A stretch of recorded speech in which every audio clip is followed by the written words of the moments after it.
anybody coming into the room. We're about to get the show started. We're about to get the show started.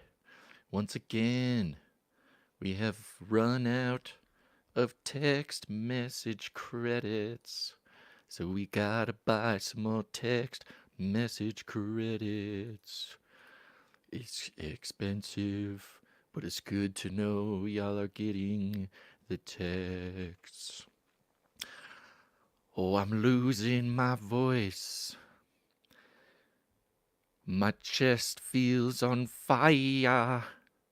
I do not know why, but I gotta get more text message credits because people are waiting to get a text from me.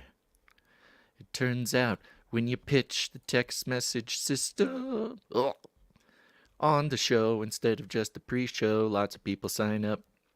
And when people sign up, it's more money for us to send a text message. It's only the 9th of August, and we had to purchase more text messages. This is crazy. All right, I'm going to send this out. This happens all the time. It says, sorry, you can't send a text message because you're out of credits. And then we buy the credits and try to send the text message again, and it says, sorry, you can't try to send the same message twice. They're all very important things for everybody to know. You can hear it. You can hear I'm losing my voice. Text the word canary to 877-740-3226, and you'll get a text message from me before all the shows start. You can text me back. I cannot hold a conversation with you because it's very expensive, but I'll see it, and I'll be very grateful. All right, once this timer runs out, we're going to hit some fake ads. Let's do it. Let's do some fake ads. Get this show started. In a world where survival is paramount and the wasteland throws its worst at you, only the strong can thrive.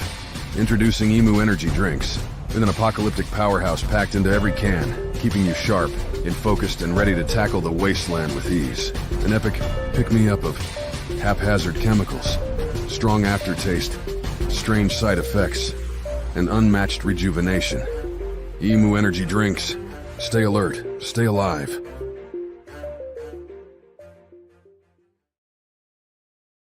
It's the bunker. Basil's Bunker End Time Supply Subscription Service. Plan starting at just $17.76 a month. No hidden fees. Cancel anytime. 33-day money-back guarantee. Call now for a chance to win an attachable six-finger. Perfect for plausible deniability and AI generations and for your secret Nephilim handshakes. Call now. 1-877-740-3226. Basil's Bunker is solely operated by the Razzle Dazzle Ranch. CCR, CCNT, and the Shimura Estate are not responsible for any claims or guarantees. Call now.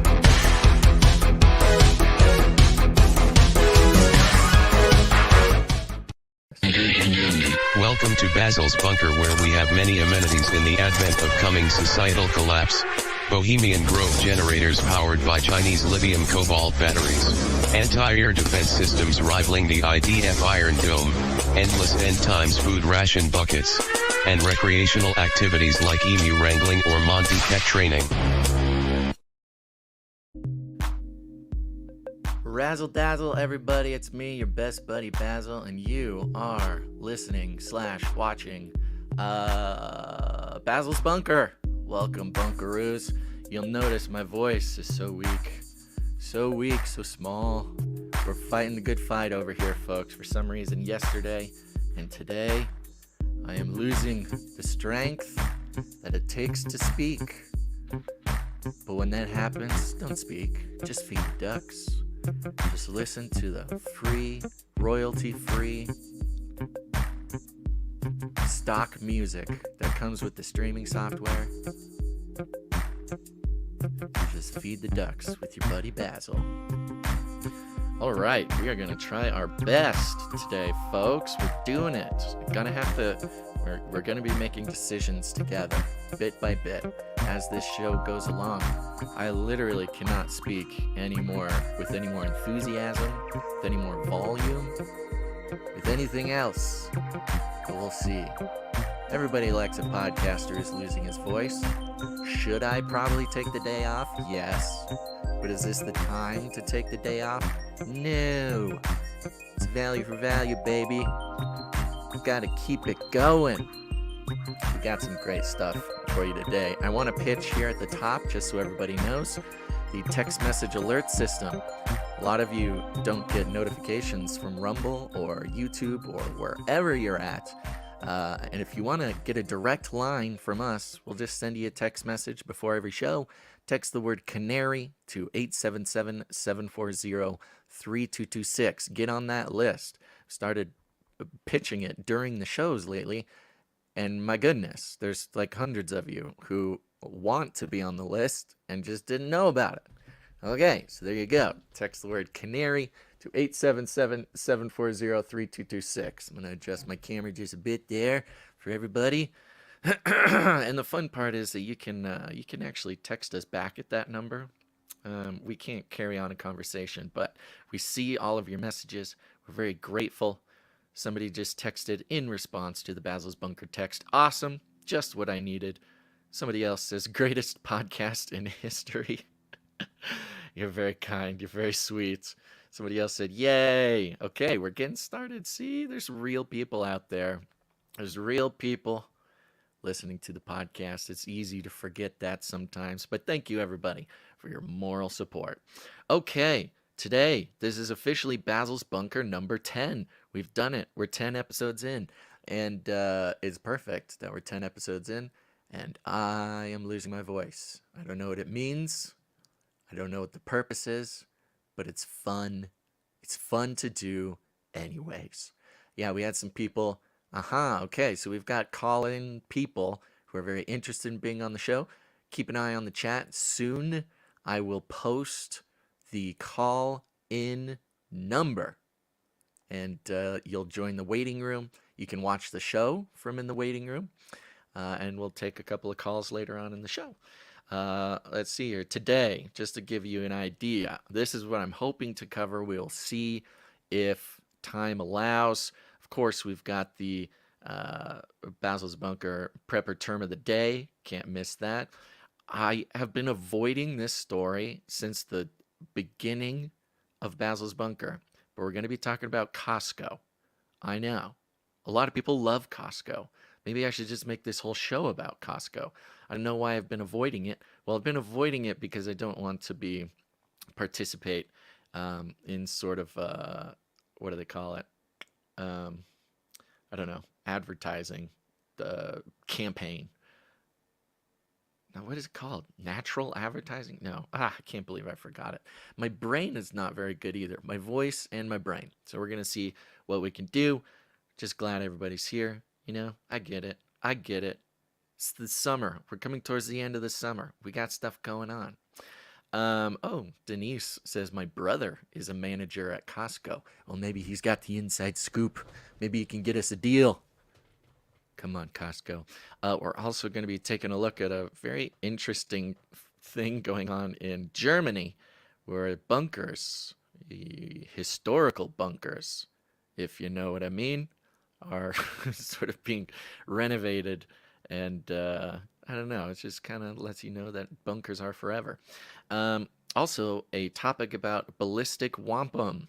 For any ballistic wampum traders out there, I found a very interesting story that I think is interesting in its own right, but I think with just a little bit of dissection and analysis, they're actually saying some stuff that they don't want to be saying. And so we can see if we can dig into that. A big shout out to Cabin Man. Cabin Man on the Rumble signed up a few episodes ago to support us on the Rumble, which I totally forgot that that's something that one can do. So thank you very much, Cabin Man. And I'll just tell you right now, we have got your emails. Thank you very much. When we get some time to sit down, we would love to get in contact with you. Ernesto says he loves Costco. Titus. Oh, Titus Frost is here. What's up, Titus? Boom. Costco guys love them. All right. Well, that's funny. I guess we're going to talk about Costco.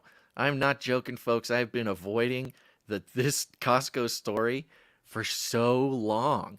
It just, and it pops up everywhere. You can't do research on prepper stuff and bunkers and all the stuff we like to talk about here. Impossible to, search out news stories, do research without running into this story. And it just keeps coming back for months. So we will definitely be covering that. Before we get too far, let's just jump right into prepper term of the day. It's the prepper term of the day. Here we go. Prepper term of the day. This is all of us getting on the same page with language and lingo so we can sound cool in front of our cool friends. Today's prepper term of the day is the rule of threes. Rule of threes. It seems it's not as exciting or maybe as lingo-y as other things, but the more I read about the rule of threes, the more it seems like something we should all know about. So, rule of threes, definition, oops, you can live for 3 minutes without oxygen. You can go 3 hours without shelter in harsh environments, and 3 days without water, and 3 weeks without food. This is just a thing. Now, a lot of this, if you went to, oh my gosh, I can already tell my voice is going bad. A lot of this stuff I actually learned like in elementary school. I went to elementary school in one of these regions of the U.S. Where they taught the kids survival stuff because the surrounding area required that children do not get lost and die in the cold in the winter. So they taught us a lot of these survival things in elementary school.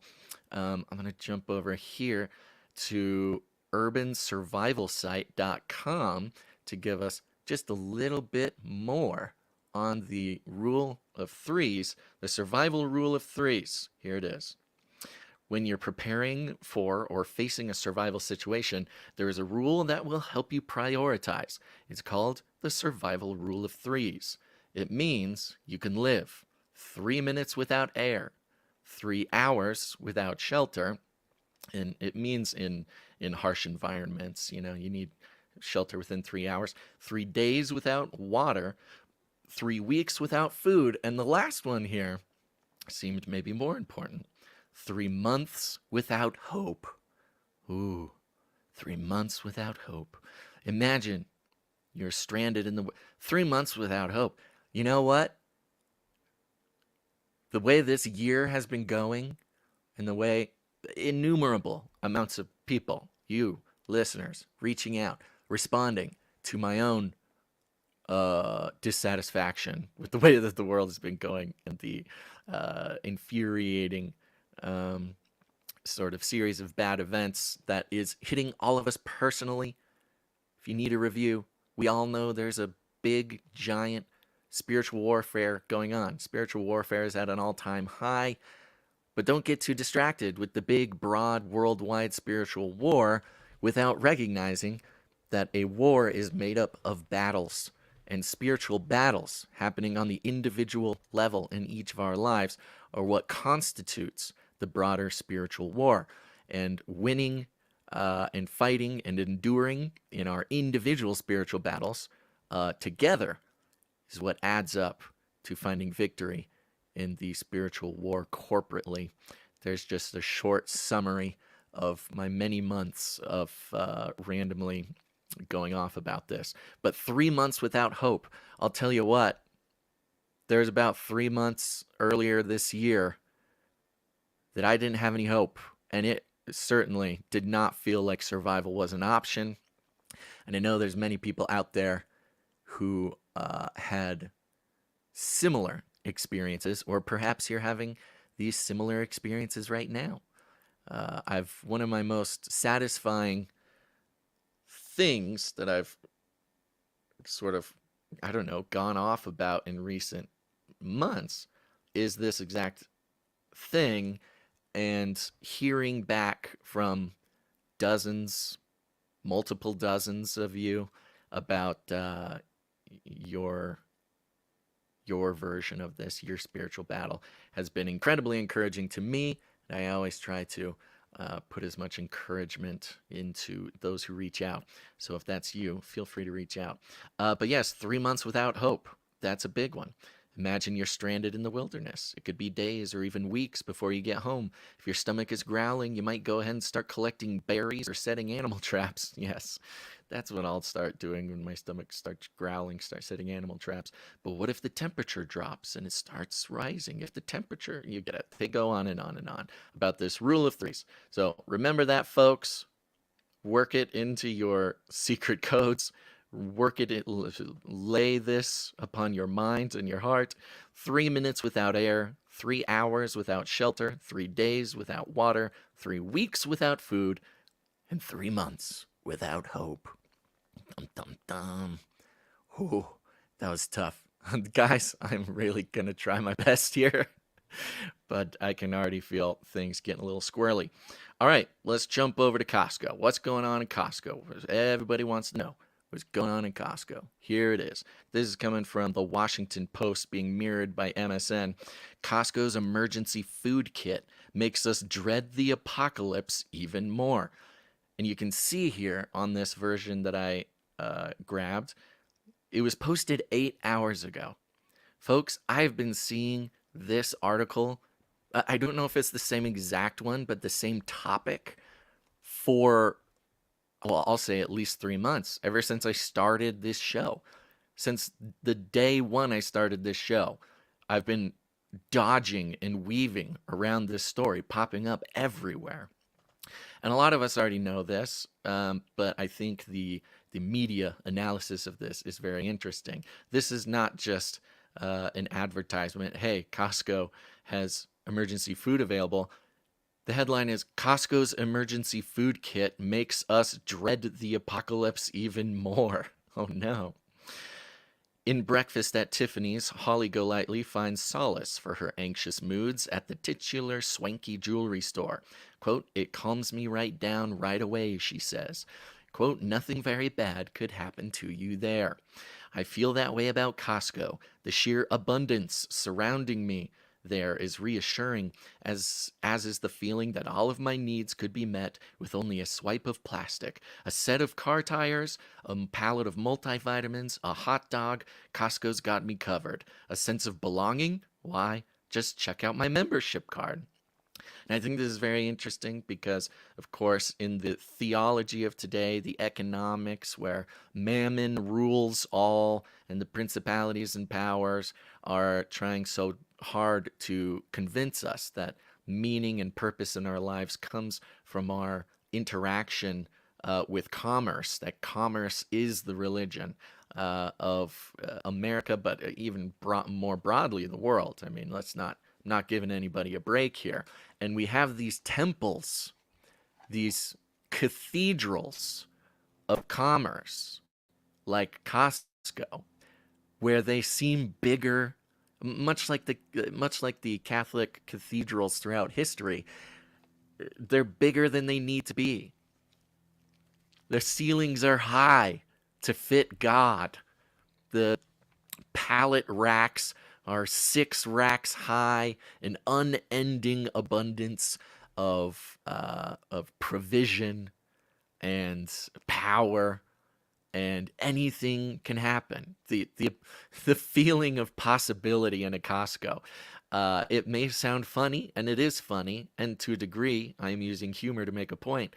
But on a deeper level, I mean, this is the cathedral of at least secular religion in America, which is commerce, capitalism, these types of things. It truly inspires a sense of awe. I mean, sure, maybe if you've been going to Costco for a long time, you've lost that sense of awe and wonder that it can strike in you. But many of you who are familiar with the feeling of reverent awe and wonder, Costco specifically is seriously a testament to the blessings that commerce and capitalism have for us in a theological sense. But you know, I'm not a philosopher. It goes on. Given the variety on offer, it takes a lot for Costco shoppers to be surprised at what they encounter in the warehouse store aisles. But that happened last month when people, okay, so they're saying last month this happened. I've literally been seeing this story for many, many months. I would almost say this whole year, but okay. But that happened last month when people discovered large plastic buckets containing what was described as an emergency food supply of more than 100 servings. The meals needed only water to be added, and the stash would stay edible for 25 years, according to the package. Although the item or similar ones had been for sale for a while, as photos circulated around social media, some took it to be an ominous sign, perhaps a portent of the looming end times. Did the Costco overlords know something we didn't? And this is not a hot take, folks. This hot take has some sort of uh, principle of osmosis finally made to this mainstream person, but certainly people paying attention have made this connection. But another example of how Costco and stores like it sort of serve as a commercial cathedral, giving signs and portents, almost prophetic. What you find on the shelves of Costco and places like it can almost be implied as prophecy or prophetic items. A doomsday scenario doesn't feel so implausible. The planet is literally on fire, wars are raging, the American democracy is fraying like a holy sock. This was, recall, before the Olympics and the return of the Russian hostages managed to inject a little light into our gloomy news feeds of late. To me, it felt very on brand. Costco has always been about preparedness. After all, you can buy that massive Halloween skeleton yard decoration in July, a purchase that will offer you months of the kind of peace of mind that can only come from knowing that your holiday novelty bases are covered. This is humorous, but it's not untrue. It's very funny. Leave it to Costco to have just what you need for any event, whether it's an awkward office birthday celebration or a zombie invasion. And I was curious about this apocalypse meal plan. We might not know how the world is going to end, but we can at least know what the final days might taste like. I couldn't locate the bucket at my local store, so I ordered one from the Costco website that offered a variety of dishes. This is also an interesting prophetic aspect of Costco, is depending on your geographical location, the geographical location of your Costco, might have some signals as to whether it is at risk for disaster or maybe not so much at risk for disaster. First, and then this person goes into a full product description, which I'm not going to give you the whole thing, but I'll give you a couple pieces of it. First off, the product description from the ReadyWise brand was clearly meant to sound reassuring, but it had the opposite effect on me. It promised, quote, readiness in the face of uncertainty, and offered this balm, quote, it's not just about survival, it's about maintaining a sense of normalcy, comfort, and even enjoyment during challenging times. Such euphemisms only stoked my imagination about the events that would have unfolded to necessitate digging into what looks like a vat of construction spackle in search of sustenance. When my bucket arrived, I shared it with colleagues in a taste test that no one seemed particularly enthusiastic about. Nevertheless, I cranked up the Apocalypse Now soundtrack and we dug in. Come on, Apocalypse Now. That's a war movie. It's not an apocalypse movie, but okay. And then it goes in here. It says, one overarching observation, folks, the end times will be soupy. All the dishes, from hot breakfast cereals to entrees, seem to have the same sludgy consistency. Well, I'll tell you what, as somebody who has partaken in my own fair amount of MREs, meals ready to eat, and emergency food like this, it's a real art to figuring out exactly how much hot water to add. Sure, you could read the instructions, follow the instructions, but that you learn to discover a sensitivity, a chef's kiss. You don't want a teaspoon too much water. You certainly don't want a teaspoon not enough water. So this person, obviously a newbie, was overwatering their freeze-dried things. And it goes in, again, making comments about the chicken soup, making comments about the breakfasts, making comments about all the individual things. at the end of the thing here, she ends with a couple paragraphs. It goes like this: and then there were the meals that made the prospect of bunker life even scarier than it already seemed. A quote creamy pasta with vegetables featured unappealing white blobs and no flavor. The tomato basil soup was watery, again too much water. Cheesy macaroni seemed promising. Again, it's not a far cry from regular box stuff, but it too was a miss. Quote, tastes like moistened dust, one colleague lamented, and the teriyaki rice with cloying sweetness and an anxious off soy note was universally despised. Looks like rice suspended in brown jello, according to one. And this is why I brought this particular article about it, because the rest of them, for months, have obviously been some part of a advertising campaign, a native ad, news or advertisements meant to look like news. But this one certainly was not very kind to the Costco bucket.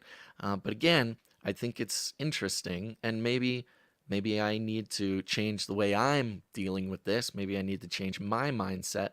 But there's something sort of especially, what's the word? Something especially, I don't know. I want to, not mocking, petulant maybe?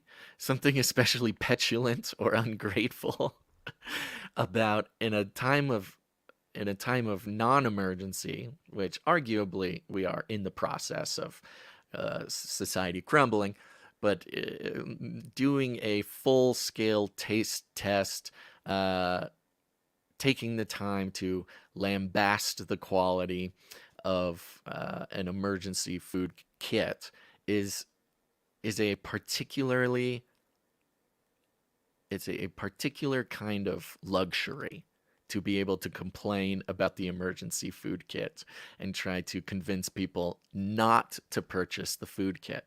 I think there's a hint of mockery of the very idea of the end of the world here. Trying to encourage people not to go ahead and get this emergency food kit. That being said, I'm sure if I was much deeper into a career of professionally, professionally trying or presenting products, I'm sure I would need to find something to say about it as well. That it ends like this: the experience made me consider alternative survival plan that some jokesters have suggested on social media. When things get really dicey, just hole up inside a Costco. Yeah, that's a good way to pick a fight. After all, there's a massive stash of food, drink, and clothing there, plus solid cement walls to keep the bad guys out. And as one noted, it offers a reassuring security feature, certain to keep the zombies at bay. No one without membership can get in. Oh, that's very funny. Very good. Boy, oh boy, if you're going to try to take a Costco in the post-apocalypse, you better be extremely proficient using your ballistic wampum, because that will be certainly the number one place that the rest of the world is trying to go. I'm very curious if somebody in the chat has gotten this emergency food kit. I would love to know about it. Maybe a call-in person if you've had the Costco emergency food. Let me know. I don't know if I want to hear if it's too soupy or not. If somebody tells me it's too soupy, hey, that's on the cook. That's on the chef. I'm going to give that to you. Okay. Holy smokes. I am going to, let's do this. Okay, I'm going to give away, if you get the email, if you're on the newsletter, go to canarycry.party. There's a newsletter button there. Click on that, sign up. Inside the newsletter, there was a button to get in the waiting room for the call-ins. So you can go check your email inbox there. I will now be copying the invite link for anybody who wants to come hang out in the waiting room. I'll put it here. I'm not going to take a caller at this exact moment, but y'all can start jumping into the waiting room if that's something you want to do. If you have something on your mind, if you have questions, you got something to talk about, you let me know. Let's get into it, baby. In the meantime, let's do this. Let's check this thing going on in Germany here. Boop. Boop. Here we go. This is coming from New York Post, being mirrored by Microsoft Start here. The headline is Germany transforms former Nazi bunker into hip luxury hotel hub, complete with restaurants, terrace. Ooh. If you can't tear it down, renovate it. A massive former Nazi bunker in Germany that was deemed too complex to demolish has been transformed into a luxury hotel hub filled with restaurants, a concert hall, and a rooftop terrace. I think there's an interesting sort of contemplation to have here, especially those of us interested in bunkers and building a bunker, or digging a bunker, or doing these types of things. Of course, the idea is that the bunker should be forever, or at least strong enough to last us the rest of our lives. But going back to the idea of sort of cathedrals of commerce, what we're finding here, now they do keep calling it a bunker, but as you'll see, it's not what you think. But they have these historical buildings. In this case, they could be, considered cathedrals of survivalism, cathedrals of a dark history, cathedrals of terror, all these sorts of things. These monoliths, these gigantic monoliths over in Germany, that, as we'll read here, they cannot destroy. The 5-story structure in Hamburg's St. Pauli district has loomed over the city for decades as one of the largest bunkers in the world with a dark history tied to the Nazi regime. Now, its gray concrete roof has been topped with greenery as part of a 5-year, $100 million renovation project that includes a 134-bedroom hotel, a 2,000-seat concert hall, and a community garden for locals to enjoy. Look at that, a community garden in an old Nazi bunker. Quote, the idea of raising the height of the building with greenery was to add something peaceful and positive to this massive block left over from Nazi dictatorship.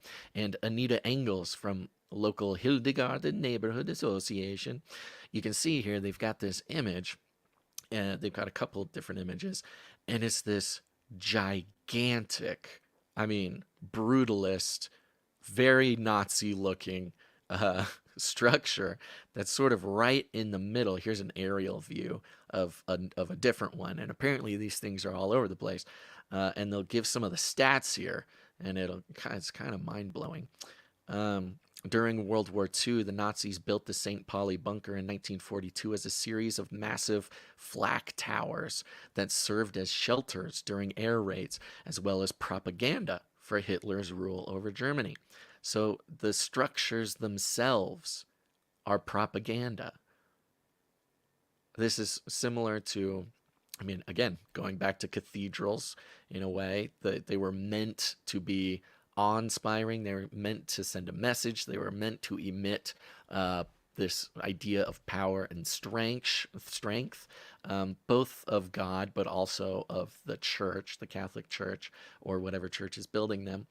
The medium is sort of the message here, and where a cathedral, the message is, God is big, come be invited into the gigantic shelter in which God resides, and see the power and dominance of the church, things like this. In this case, the building itself is propaganda. This gigantic, imposing, brutalist, crazy building just right in the middle of these towns. Now they'll give some stats here. 2 Nazi-era bunkers were built in Hamburg, 3 in Berlin, 3 others in Vienna. All remain standing today except for one of the Berlin structures, which was demolished due to safety risks. Officials have warned that the explosives required to take out the bunker, which have exterior walls more than 8 feet thick and a roof consisting of 11.5 feet of reinforced concrete, would pose too big a risk for the heavily populated areas. The St. Pauli complex held up held up to 25,000 civilians during the July 1943 Allied bombings of the Operation Gomorrah, which left the city of Hamburg devastated. 25,000 people. So this is like the size of a football stadium, except for it's bomb proof. 8-foot thick walls, 11.5-foot thick ceilings. And it goes into the history of the building. That's taken several different, taken several different forms, several different types of businesses and uses over the 70 years since it was built. By 2019, the city of Hamburg and private investors launched a renovation project to fully transform the bunker as part of a new denazification process. This word, denazification, it really shows up in all sorts of different contexts. But there you go. If they can't destroy it, they are denazifying it. And what they ended up doing was, let's see here. Let me scroll down just a little bit. Well, they made a museum out of the bottom floor. As renovations were underway, the Hildegarden Neighborhood Association collected testimonies from people who lived at the bunker during the war. The group also tracked down records of those who were forced to build it within the span of just 300 days, with their stories now available. Oops, I think I skipped the part about what they've actually done with it. Come on, where did it go? Give me back there. After the war, Bunker St. Pauli was used to house homeless in Hamburg before being transformed into office space for a TV broadcasting center and advertising companies in the 1950s. Oh, isn't that perfect? A building that was meant as propaganda itself to send a message to the people of Germany became a office building for advertising companies, these sort of economic propaganda, keeping everybody locked into a sort of beast system idea, keeping everybody subservient to the broadcast sort of gods of the time. The lower floors eventually became venues for musicians and nightlife scene, while other sections housed a radio station and even a climbing gym. Whee! Let's see here. They made it hotels. They made it venues. They put, let's see here. Where is it? Restaurants in it. It's become basically a shopping center. And a tourist attraction. And all these sorts of things. So again, you see the building. Once again, I keep harping on it, but it just is sort of a thread between a couple of these stories. This building that was basically meant to become a cathedral of power to propagandize everyone and everything around it in sort of a dark fascist way, has become different kinds of sort of fascism, civilizational fascism, advertising, broadcast, and now it's basically a strip mall. It's like a little city center where you can go eat, be entertained, spend your money, spend the night, go to the museum, do the whole thing. And all because it cannot be destroyed. I think that's very interesting. Let's see. Let me check chat real quick. Oh, Gabby's talking about raising quail. Somebody offered me quail to take care of a long time ago. I did not take them up on that offer, but I do kind of like the idea of quail. Back when I first got the emus, I was kind of obsessed with this idea of just having birds, just all birds, be the weirdo out off the grid who specializes in exotic birds. Don't get any mammals, no goats, no nothing, all birds. Build like an aviary. That's right? Yeah, aviary. And let the birds loose, become the strange off-grid bird man. Oh gosh, it keeps going. The voice, it just gets weaker and weaker. All right, let me see here. Let me remove this.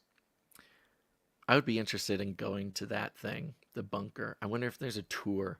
We could put together a world tour of bunkers throughout history.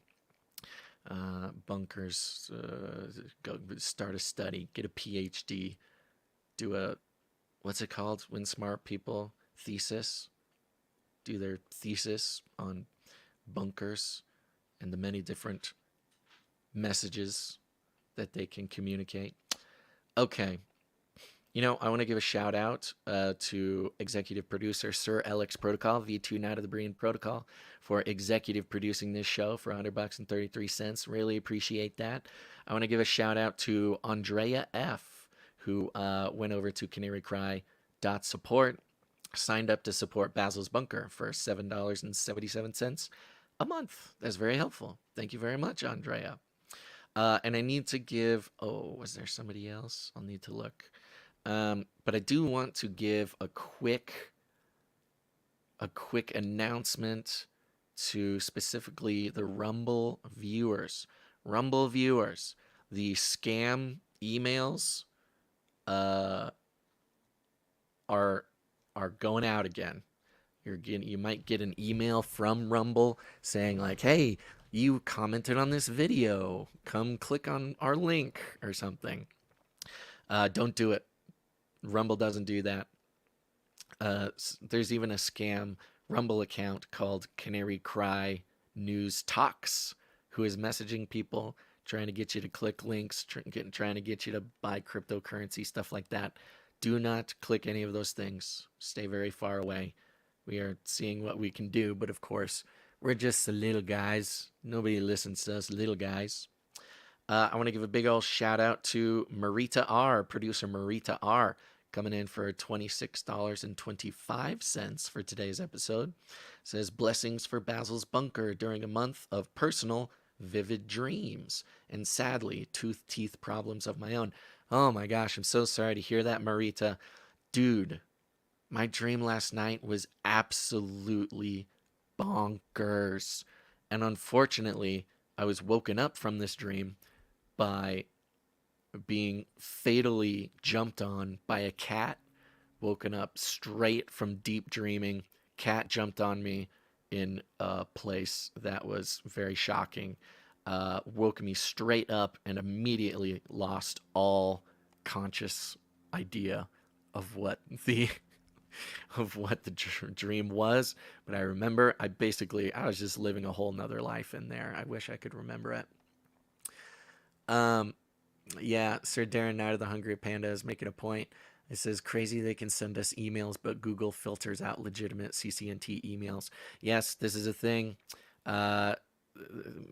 Google loves filtering our emails, putting it in spam folder. Only about 20% of people who signed up get any individual email into their inbox.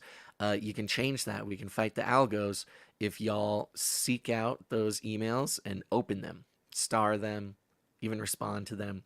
You gotta let Gmail know that those are wanted and not spam. So opening those, clicking on things, it's all very helpful. We got a little miracle report here from Laura. It says, I had a miracle happen. My fistula started closing on its own 4 days before surgery. My doctor wanted to operate, but I said, let's wait 2 more weeks. We waited 2 more months, and it is gone now. That's incredible. I'm not going to lie, I don't really know what a fistula is, but it sounds like something I want closed and not something I want open. Hopefully this is not going to be too disturbing of a Google search. Abnormal connection between 2 epithelialized surfaces, often organs. Yes, okay.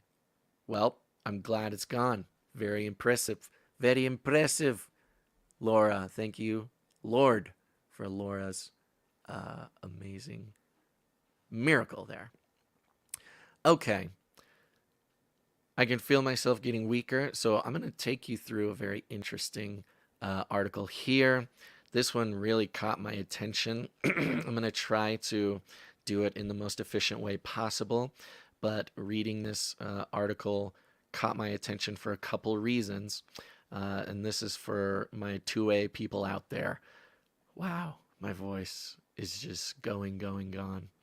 Um, so another strange thing is unless you have Apple News, you cannot get this version of the article.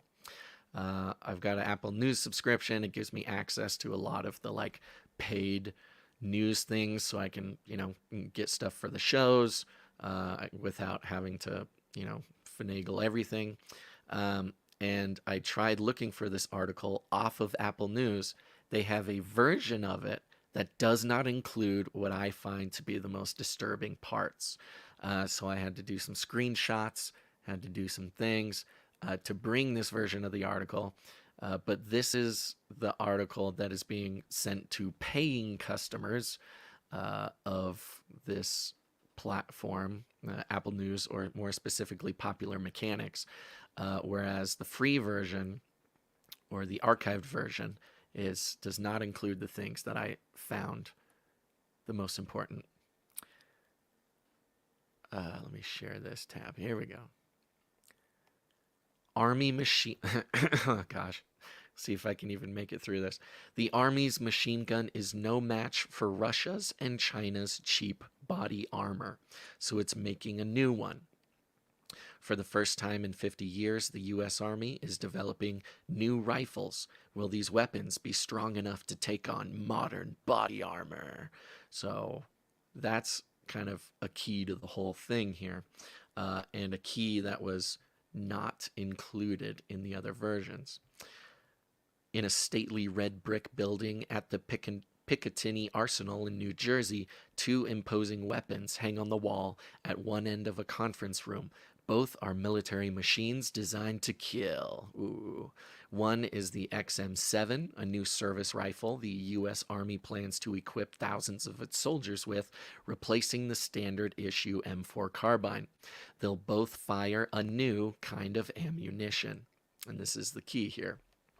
Bullets with a caliber of 6.8 millimeters that the Army hopes will better penetrate modern body armor than the smaller 5.56 rounds used in the existing M4. One of the military's growing concerns is the influx of inexpensive bulletproof protection worn by Chinese and Russian soldiers. Sure, okay. Well, interesting how China and Russia seem to be a secondary concern, but inexpensive bulletproof protection seems to be the main concern. Now, a couple of things just to note here. 5.56 is one of the most prolific, abundant rounds on Earth of ballistic wampum. And most of the time is synonymous with another ballistic wampum called 223. 223 and 5.56 in 99% of cases are totally interchangeable. You'll notice they only mention 5.56 here, but when you see 5.56, you can also apply that to 223. And 223 is most widely known, in the US at least, for being the ballistic wampum readily available and used for AR-15 platforms, the most abundant rifle ammunition, the most abundant platform in America. Of course, there's a lot of love for these rounds and these platforms here in the US.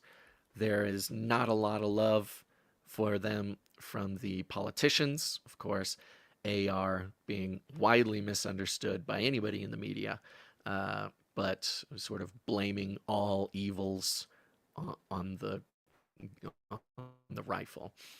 So keep that in mind when they say they want to stop making 5.56. They want to perhaps stop making 223. And one of the reasons why these two rounds are so popular is because they have been the favorite for nation states for a very long time. That's why they're so abundant. Now, talking about inexpensive bulletproof protection. That armor, which can even be purchased online for around $300, is forcing the Army to recalibrate its weapons. So they're not even talking about China or Russia. They're talking about how bulletproof armor is available online for around $300. Huh, so it's not just about our geopolitical enemies, but the fact anyone, and, and even a lot of people in the US, are participating in the cheap body armor that is available for $300. The last time the Army developed a new service rifle was in the 1960s when it went from the M14 to the M16. Quote, I think it's a historic time period for the Army, says Colonel Jason Bohannon, who leads the Army's Next Generation Squad Weapons Program, which was created in 2017 specifically to replace the M4 carbine. To understand why the Army is making this decisive change and planning to give some 100,000 soldiers a new rifle that the 101st Airborne Division at Fort Campbell, Kentucky is currently testing, we should start by considering the ammunition used by the Army's current M4 weapon and the M16 before that, beginning in the 1960s. Now they do a big old breakdown about 5.56. What's good about it? What's bad about it? Blah blah blah. It's this really long thing. If my voice wasn't absolutely gone, I would probably go into it a little bit more. But remember, when they talk about the Army making a change, they're not just talking about the Army making a change. They're talking about the defense industry as a whole. For many decades, the defense industry has been mass producing 5.56 and 2.23 mainly because of its military uses. The mass production of these ballistic wampum is part of what has made it such a favorite for Second Amendment people in the U.S. This is a big deal. But now they're saying, hey, well, maybe we should cut down. Maybe we should cut down on the 5.56, 2.23 thing. Maybe we've made enough of it. Maybe we should make less of it. And of course, as the defense industry does, make these decisions through the military protocols? No, policies. I'm going to skip a little bit down here because, again, remember, the cheap body armor. There's cheap body armor. We got to change this round because the cheap body armor is stopping the rounds. They talk about how in the war on terror, 5.56 was found to not be, necessarily useful in every situation. Because why? Because people were buying body armor, level 2, 3, 4 body armor online for very cheap. Now, $300 is a little bit cheaper than I think is realistic, but that is what they keep saying here. Sorry, I'm scrolling through because I want to just, and one mention of that in the article, and this is the difference between this article and the other articles, was that one mention of body armor, and by the way, it's the cheap kind that everybody can buy. That's one thing.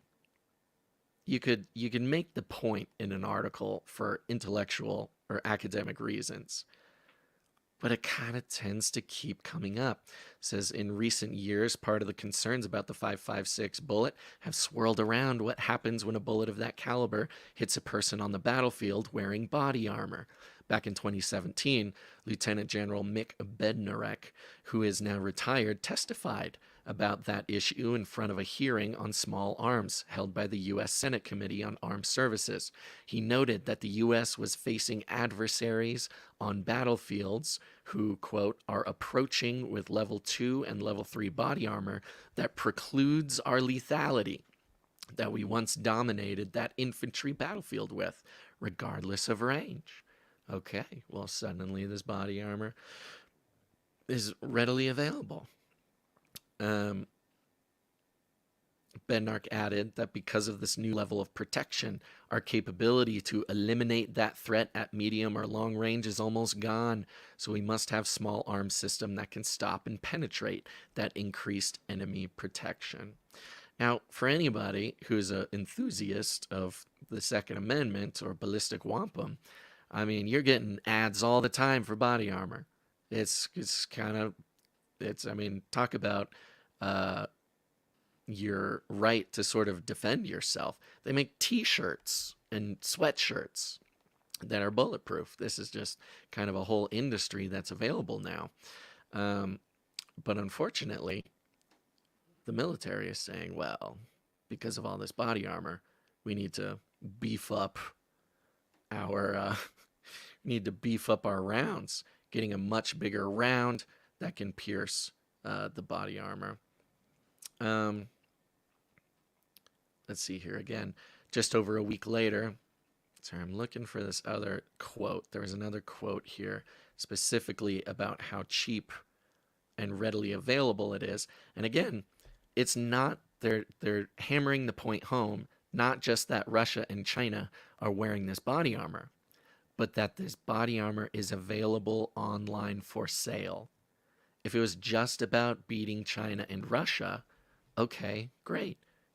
But why so worried? Why mention so many times that the body armor is readily available to civilians and we need to be more lethal?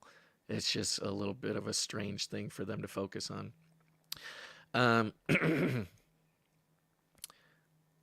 5.56 round, we recognize that there's a type of body armor out there that it doesn't penetrate. We also have that body armor ourselves, and adversarial states are actually selling that stuff on the internet for about $250. So they're saying anybody who's purchasing body armor, they're implying that any American who's purchasing body armor, I don't know, in the case that some crazy people start burning down their businesses, start making trouble in their communities, those people who are getting body armor, not just, they have body armor, but they are receiving the body armor from adversarial states. Now, of course, there's American companies making body armor. In fact, I would maybe say the only body armor you want to trust is coming from an American company. But now they're equating the existence of affordable body armor with the actions of adversarial states, which I think is a very powerful piece of messaging. And again, another reason why they want to cut back on the bountiful 5.56 223, the favorite round, I would say, of the American Second Amendment fan. Cut back on what previously seemed to be almost an endless supply of this thing available. If they're not making it for the military, they're going to stop making it. And they're going to be making this 6.8 millimeter round, which is much bigger. That's basically the point that I wanted to make about this. I could go into it, but obviously my voice is getting worse and worse. And so what are we going to do? How long have we been going? Okay, we can go in almost an hour. We've got a caller in the waiting room. We'll try to take this caller, see what's up, and then probably send me off either to get some tea with ginger and lemon and honey, or I'll just go out back, dig a big hole recreationally in the dirt, and just bury myself there. And maybe a basil tree will sprout, and then I'll be better. All right, let's do this. We got a caller on the line here. We got Sir Socks, Knight of Argyle. What's going on, bro? Hey, Basil. My voice isn't that great either right now. Yeah, what is going on? But I'm hanging out here with the goats. If you can see them there. Oh my gosh. Yep. Oh, that's a good looking goat. That's the babies. Cute. I don't know if you recognize the name, but I am the patron with the summer camp. Yes. Oh, of course. I know. Sir Socks, Knight of Argyle. Yes, you've been one of our biggest rays of hope. Wow. For possibly putting on some sort of like Canary Cry summer camp or event or something. Right. Today's the last day of camp. They're Oh no. coming out of the parking lot, leaving now for this week. Uh, Oh no. But Are you changing their lives so out there? hopefully that's the goal. Geez, But how many animals do you guys have over there? uh, we have, let's see, 8. So we have 12 goats at the moment, 2 chickens, a duck, a turkey, and a deer. A deer. Oh my A gosh. deer. This is You guys are Lavender. yeah, you got like a She came. petting She zoo came with out the there. property. Yeah. He's native. Well, that's great, man. What's on your mind? Uh, I don't know. Just wanted Yeah. to call in, check to see what you wanted to talk about. Yeah. I missed a little bit when I was driving there, trying to Oh, check into the back room. I yeah, caught the no. end of the 223 and 556 talk, Oh, yeah, yeah, no but worries. Yeah, I think it's actually good you called in because there's for those who are in the AOD4 focus group, there's some talk. There's a big chat about putting on some sort of event. Live events has been something we've been talking about doing forever. And you reached out quite a bit ago when we were talking about it, I think last year, and told us about this sweet place you have over there that we could put together some sort right. of you know, some Canary Cry event with the right vibes, man. That's what I was hoping for. We have the grounds for it. I'm not much of an organizer, but I Yeah. like to be able to be a little bit behind the scenes, helping out. I'll run cables wherever they need to be ran, that kind of thing. Do I'll you wanna do you wanna maybe describe the location a little bit? Because we might have some people out there who have, the experience or the desire to maybe jump in and help make something happen. For sure. people for I people who gotta don't. run to a charger here real quick. My phone's gonna Oh die. yeah, no worries. Yeah. Oh, um, that's yeah, classic. we're pretty close, within like 20 minutes of Gettysburg, Pennsylvania. Um, we are on 35 or so acres. We have 14 cabins and a bunkhouse. The bunkhouse sleeps about, I think, 80 couple. Sweet. Um, so altogether we can sleep somewhere around 300 if you're doing bunk beds. So about half of that comfortably for adults. Woo! That's a Um, lot of people. yeah, that's it's a lot of kids for sure. When it's all It's full, I see it's that so running around. green. It's so green out Yeah, there. it's very green. It was supposed to be raining most of the day. We didn't catch that. The Yeah. hurricane stuff coming up the coast. Oh Somehow, yeah. it rained a little bit. There was a couple branches down, but nothing too crazy. I was expecting trees. They were worried about tornadoes and stuff. Oh, that's crazy. So do you have on the grounds there, do you have places that we could do like live podcasts and like in maybe some workshops and stuff like that? Yeah, there's a 500 or so seat tabernacle that's on the grounds here. Sweet. It's where everybody has like their evening services and everything for the camps and whatnot. We have revivals a couple times a year. I remember coming to as a kid. Um, then we have the like dining hall, which can obviously just be used as a, like, it's a full size basketball court technically in there too. Sweet. It's on the floor. Yeah. Well, at least it's not probably full size, but it's a basketball court. Yeah. And I know they do volleyball in there too. But That's sweet, so it's man. it's that size of room. Then that You we know, have a game room with a meeting room below it also. oh, That's like perfect. Yeah. foosball and ping pong and stuff like that. Over the past 10 or 12 years, Gons and I have done a bunch of, not a whole lot recently, but done a bunch of conferences. Gons was putting on conferences. We were going to conferences all over the place. Right. And thing, one thing I loved about your setup over there is it's like a totally different vibe. It's not like the conference hall vibe. It's Right. much more sort of communal. much more outdoors, stuff like that, which I think is like that could be a total shift in like the I don't know, live event conference type of space. I think it's sweet. Yeah, and I mean, there's still light pollution around, but it's pretty out there. It's not like anywhere near a city. I mean, Yeah, there's two Walmarts in town, but it's like a listed as a set town of like 60,000 nearby.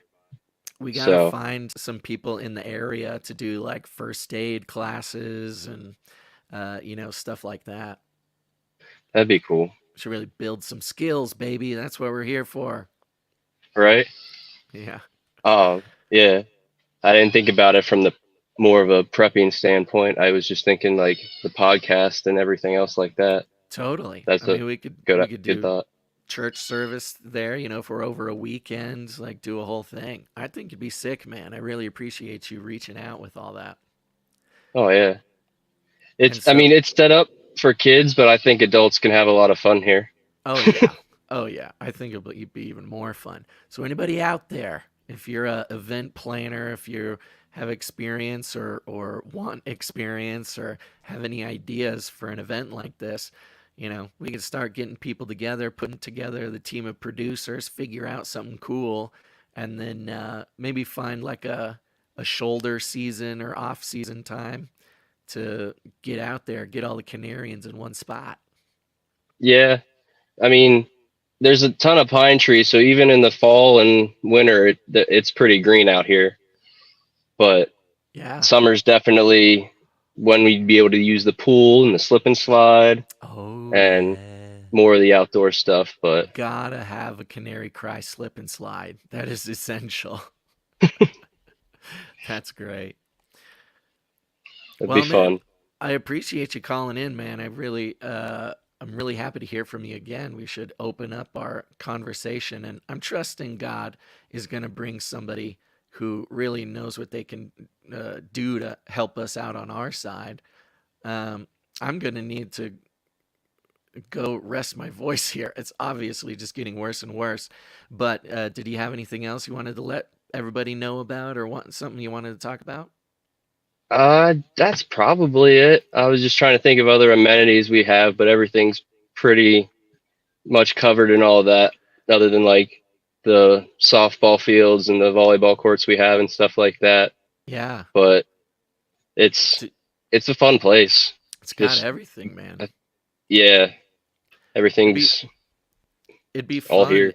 if we had some people who are like ready to help make something happen to kind of do the planning and get the ideas like live from producers on air, like instead of planning something in secret and then just putting it out there for people to join. It'd be sick to like make it a real community project, putting the thing on.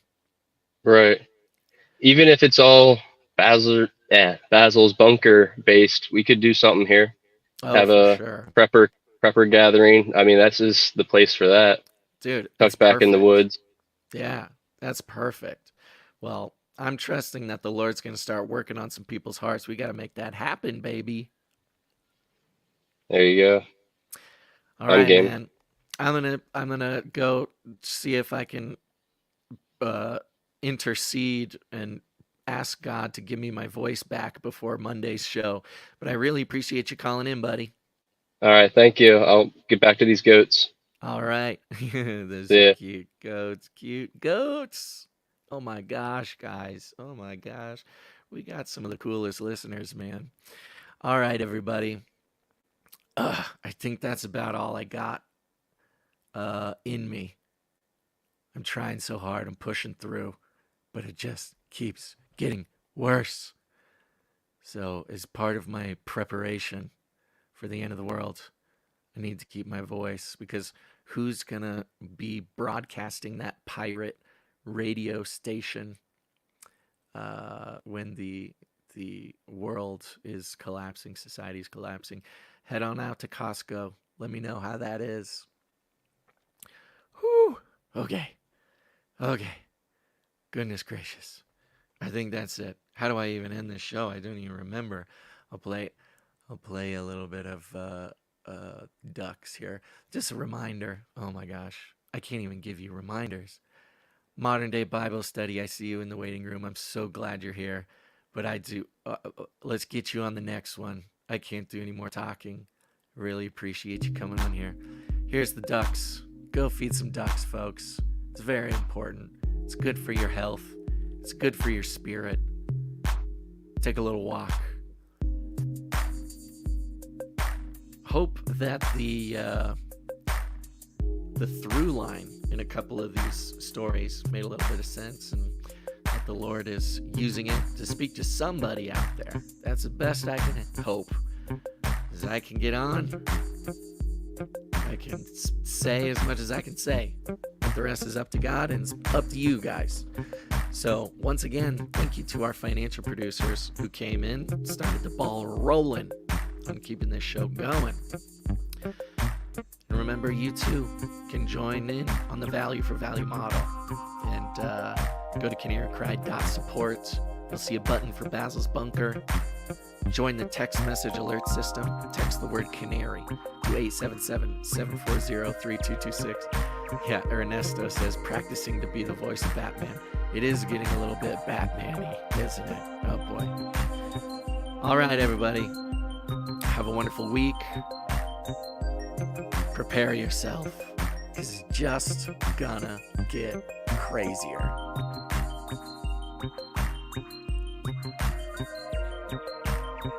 Bunk it up. Bunk it up, bunkaroos. Oh my gosh. Okay, I got it.